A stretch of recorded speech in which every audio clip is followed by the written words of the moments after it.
In the shadowed corners of ancient texts, a disturbing truth emerges.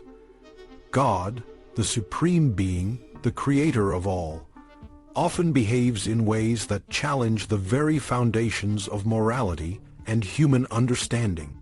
The Book of Job, a profound and unsettling narrative, forces us to confront a God who is not only all-powerful and all-knowing but also capricious, vengeful, and at times downright cruel. This is a God who, in the midst of a wager with Satan, allows unspeakable suffering to be inflicted upon an innocent man, Job, simply to prove a point. The question that haunts us is not just about Job's suffering, but about the nature of the divine itself. How can a God who is supposed to be the epitome of goodness and justice be so deeply flawed? The Book of Job is often seen as a theological and philosophical puzzle, a story that grapples with the age-old question of why bad things happen to good people. But it is more than that.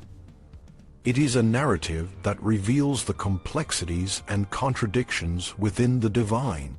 Job, a righteous man, loses everything: his wealth, his children, his health, because God allows Satan to test his faith. The story is a stark reminder that in the divine scheme, human suffering can be a mere pawn in a cosmic game. This God is not the benevolent, loving deity often portrayed in religious texts. Instead, he is a being who is as much a force of nature as he is a moral agent, capable of both profound kindness and devastating cruelty. The narrative begins with a scene in heaven where God and Satan engage in a dialogue that is both chilling and bizarre. Satan, the adversary, questions Job's faith, suggesting that Job only serves God because of the blessings he has received. God, in a moment of hubris, agrees to a wager, allowing Satan to strip Job of everything to test his loyalty. This wager is not just a test of Job's faith. It is a test of God's own nature. By allowing such suffering, God reveals a side of himself that is deeply unsettling. He is not just a distant, impersonal force, but an active participant in the drama of human existence, one who is willing to inflict pain to prove a point.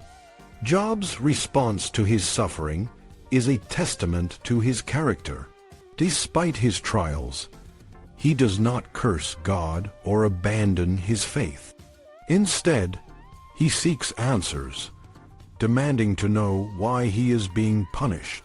His friends, who come to offer comfort, only exacerbate his pain by insisting that his suffering must be a result of some hidden sin.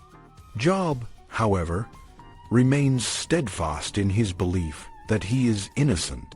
His cries to the heavens are not just a plea for relief, but a challenge to the very nature of divine justice. Job's unwavering faith and his refusal to accept false comfort are what ultimately lead to his vindication. When God finally speaks to Job from the whirlwind, his response is both awe-inspiring and terrifying.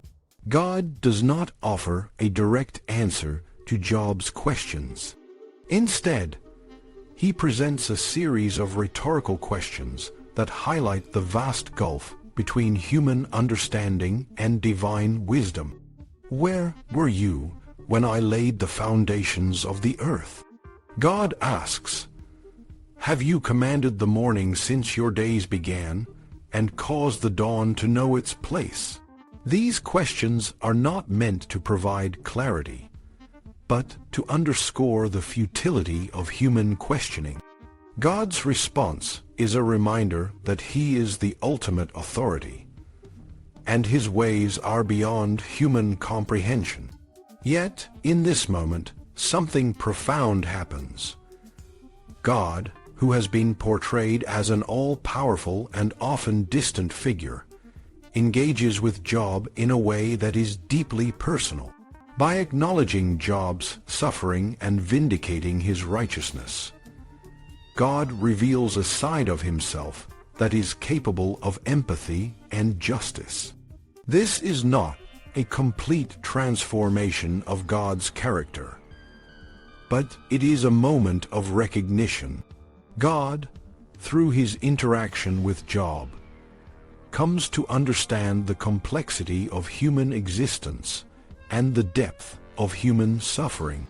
He may not change his ways, but he is no longer the same. The book of Job ends with a restoration of Job's fortunes.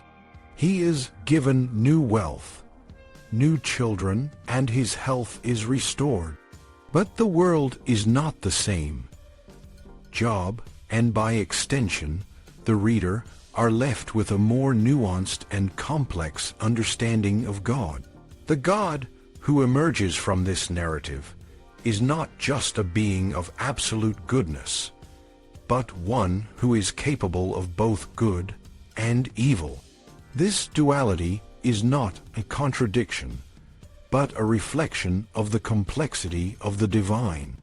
God, in his infinite wisdom, is both the source of life and the bringer of death, the giver of blessings and the author of suffering. The book of Job is not just a story about one man's struggle with suffering. It is a profound exploration of the nature of the divine and the human condition. It challenges us to reconsider our assumptions about God and to grapple with the difficult questions that arise from a world where justice and suffering often seem to coexist. In the end, the story of Job teaches us that faith is not about blind acceptance, but about a deep and nuanced engagement with the mysteries of existence.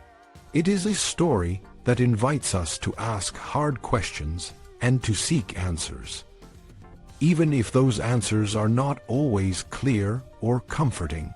In the silence that follows the book of Job, we are left to ponder the implications of this profound narrative.